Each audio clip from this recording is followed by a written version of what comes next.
আসসালামু আলাইকুম, welcome back to my channel. আজকে আমি আপনাদের সাথে শেয়ার করব বাটাবাটি ঝামেলা ছাড়াই দারুণ স্বাদের চেপা শুটকির ভর্তা বোনা রেসিপি। আশা করি চেপা শুটকির এই বোনা ভর্তা রেসিপিটা আপনাদের ভালো লাগবে। একদম রেস্টুরেন্ট স্টাইলে আমি ভর্তা রেসিপিটা শেয়ার করব। তো রেসিপিটা চলুন আপনাদের সাথে শেয়ার করি। রেসিপিটা তৈরি করার জন্য এখানে আমি বেশ অনেকগুলো শুকনো মরিচ নিয়ে নিয়েছি। আপনারা কতটুকু জাল দিবেন সেই অনুসারেই মরিচগুলো নিয়ে নেবেন। মরিচগুলো ভালো করে ধুয়ে 10 মিনিট পানিতে ভিজিয়ে রেখেছি। আর বেশ অনেকগুলো চেপা শুটকি নিয়ে নিয়েছি।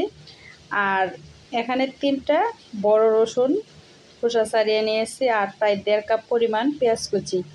এই ভর্তাটা একটু বেশি করে নিচ্ছি, প্রায় 1 মাসের মতো কিন্তু এই ভর্তাটা আপনি সংরক্ষণ করে খেতে পারবেন। এখন আমি শুকনো মরিচগুলোকে একটু ব্লেন্ড করে নিয়েছি। আপনারা চাইলে পাটায় বেটে নিতে পারবেন। শুকনো মরিচটা ব্লেন্ড করার সময় আমি 3 টেবিল চামচ পরিমাণ পানি দিয়ে তারপরে ব্লেন্ড করেছি। মরিচটাকে ব্লেন্ড করার পরে আমি এখানে দিয়ে দিচ্ছি চেপা শুটকি আর অর্ধেক রসুন, আর কিছু রসুন আমি রান্নার সময় দিয়ে দিব। তো রসুন আর শুটকিটা দিয়ে আবারও কিছুক্ষণ ব্লেন্ড করে নিয়েছি। তো একটু লুকটা দেখিয়ে দিচ্ছি, একদম কিন্তু মিহি হয়ে গিয়েছে। তো এখন আমি চলে যাচ্ছি চুলায় একটা প্যান বসিয়ে দিয়েছি। আর এখন আমি প্যানের মধ্যে দিয়ে দিচ্ছি প্রায় 1/2 কাপ মতো তেল। তো আমি যেহেতু বোনা ভর্তা করব আর আমি বেশ অনেকটা ভর্তাই করব, তো সেজন্য পেঁয়াজও কিন্তু আমি এখানে 1.5 কাপ নিয়ে নিয়েছি। আপনারা কিন্তু উপকরণগুলো কম বেশি করে ভর্তাটা সেম প্রসেসেই তৈরি করতে পারবেন। পেঁয়াজটা দিয়ে এখন আমি দিয়ে দিচ্ছি লবণ, আর আমি আগেই লবণটা দিয়ে নিচ্ছি যাতে করে পেঁয়াজটা তাড়াতাড়ি নরম হয়ে যায়। আর সম্পূর্ণ পোনা ভর্তাটার জন্যই কিন্তু আমি লবণটা দিয়ে নিয়েছি। এখন আমি পেঁয়াজটাকে কিছুক্ষণ ভেজে নেওয়ার পরে যে রসুনের কোয়াগুলো রেখেছিলাম রসুনগুলো দিয়ে দিয়েছি। তো রসুনটা আবার পেঁয়াজের সাথে আমি ভেজে নিচ্ছি। আর এইভাবে ভর্তার মাঝে মাঝে কিন্তু আস্ত রসুন পড়লে খেতে ভালোই লাগে, খুবই টেস্টি লাগে। তো যতক্ষণ পর্যন্ত না নরম হচ্ছে, খুব ভালো করে নরম করে নিচ্ছি। আমি কিন্তু বেরেস্তা করি না, তো সেজন্য আর খুব বেশি ব্রাউন কালারও করা যাবে না, তাহলে ভর্তাটা তিতা তিতা হয়ে যাবে। তো নরম হওয়ার পরে আমি ব্লেন্ড করে রাখা শুটকি, মরিচ আর রসুনটা দিয়ে দিচ্ছি। দিয়ে আমি 3 থেকে 5 মিনিটের মতো ভেজে নিচ্ছি।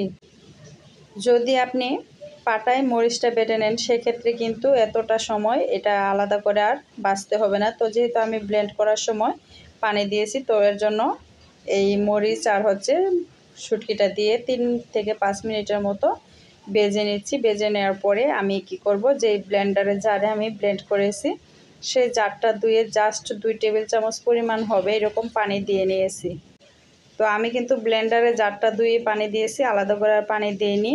কিন্তু আমার ওই ক্লিপটা স্কিপ হয়ে গিয়েছে, এর জন্য সরি। পানিটা দিয়ে চেপা শুটকির বোনা ভর্তাটা আমি চুলার আঁচটা মিডিয়াম টু লোতে রেখে বেশ অনেকক্ষণ সময় ধরে ভেজে নিচ্ছি। আর এই ভর্তাটা কিন্তু যাদের লোকজন বাহিরে থাকে বা বিদেশে থাকে, অনেকেই আছে যে দেশের বাহিরে পড়াশোনা করতে যায় বা ব্যাচেলার ভাই বোনেরা যারা বিদেশে যায়, তারা কিন্তু এভাবে দিতে পারেন। বেশ অনেক দিন পর্যন্ত সংরক্ষণ করা যায়। আর যদি এটা নর্মাল ফ্রিজে রেখে খান সেক্ষেত্রে কিন্তু প্রায় 1 মাস খেতে পারবেন। আর ফ্রিজ ছাড়াও কিন্তু 1 সপ্তাহ পর্যন্ত এই ভর্তাটা খুবই ভালো থাকে। তো এখানে আপনারা চাইলে কয়েকটা কাঁচামরিচ দিয়ে নিতে পারেন, অথবা এখানে মরিচের গুঁড়া দিতে পারেন। তো আমি কিন্তু জালটা একবারেই দিয়ে নিয়েছি। তো এভাবেই চুলার আঁচটা কিন্তু একদম লো আঁচে রেখে আমি ভর্তাটা তৈরি করে নেব। তো কেমন হয়েছে আমার হোটেল স্টাইলে চেপা শুটকির বোনা ভর্তা কমেন্ট করে জানাবেন।